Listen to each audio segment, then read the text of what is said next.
Many of us have dreams that almost seem like a fantasy. Today, I'm sharing how I witnessed a dream become reality right before my eyes. When my daughter Nikki was 10 years old, she walked up and boldly declared, "I want to be a vet."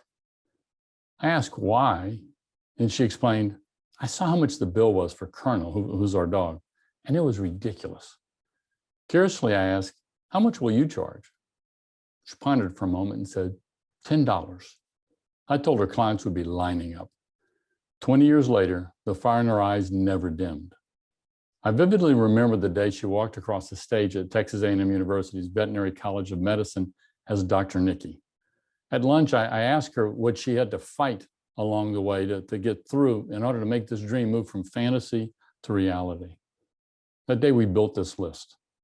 128 exams to complete during her undergrad degree, 1,200 hours working with animals, 450 clinical hours, and 144 tests in vet school. As I sat there looking at the sense of confidence of someone who was about to cross the finish line, knowing she left nothing on the field, curiosity again struck me. I asked her, "How did you get through it? How were you able to stay the course to keep your vision?" She sat back in her chair, eyes showing she was being transported back in time. The following sage advice poured out. First, she said, "Build a community."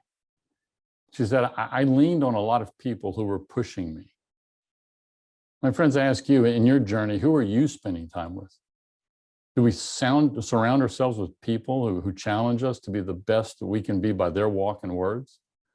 The question I ask you is, how intentional are you in identifying others whose values resemble yours, whose work ethic inspires you, whose focus in pursuit of their dreams lights a candle illuminating your path as well?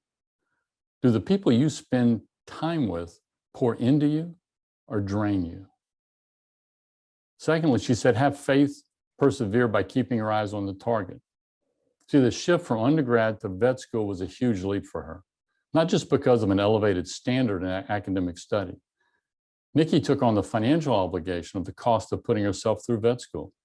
The financial decision and obligation was staggering as she looked at the weight it would cause on her future. News of her mom battling and winning breast cancer rocked her world. My mother's, Nikki's grandmother, her Meemaw, who affectionately referred to her as my Nicole, her health began to wane, slowly slipping away and leaving a gaping hole in her world. Nikki shared what pulled her through difficult times was being around people who faced more dire circumstances than she did. One classmate was diagnosed with a brain cyst. While not terminal, the pain was constant and at times overwhelming.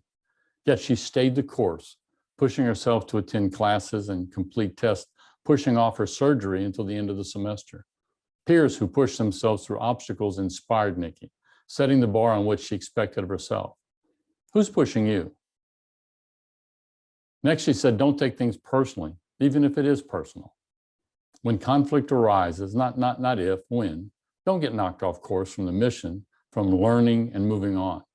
A classmate and Nikki were scolded by a veterinarian they were assisting. Information on scheduling and procedures were posted in the area that they were thought was appropriate. However, the vet chastised their action for not placing the information in a different location. Both felt they were following the instructions they were given. However, strong words were used to describe the error of their decision.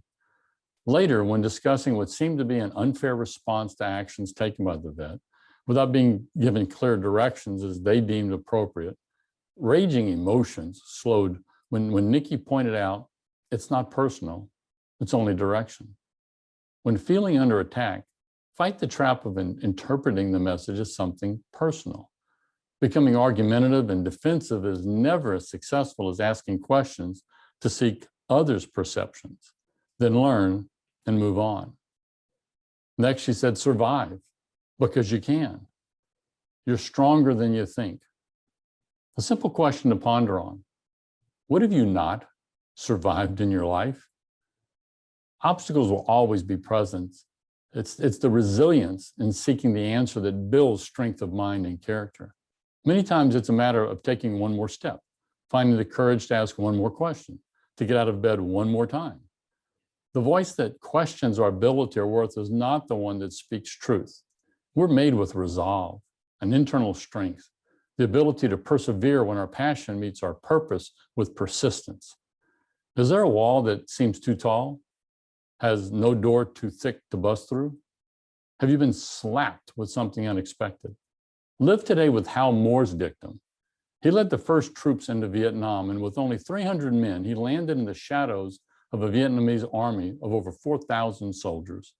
He valiantly fought attack after attack with one overarching principle. There's always one more step to take toward a successful outcome. What step will you take today? Nikki's words ring in my ears as I drove her to her graduation ceremony. The 10-year-old child with an impish smile and starlit eyes walked through a door she had envisioned, that she focused on, and took step after step towards. What she had not yet realized is she will do more than take care of animals. Her walk will heal hearts, comfort, and inspire others. For me, most importantly, the light has now shifted. I no longer light the path for her. She now shines the light on mine. From my dreams to one day become a reality. Go be extraordinary.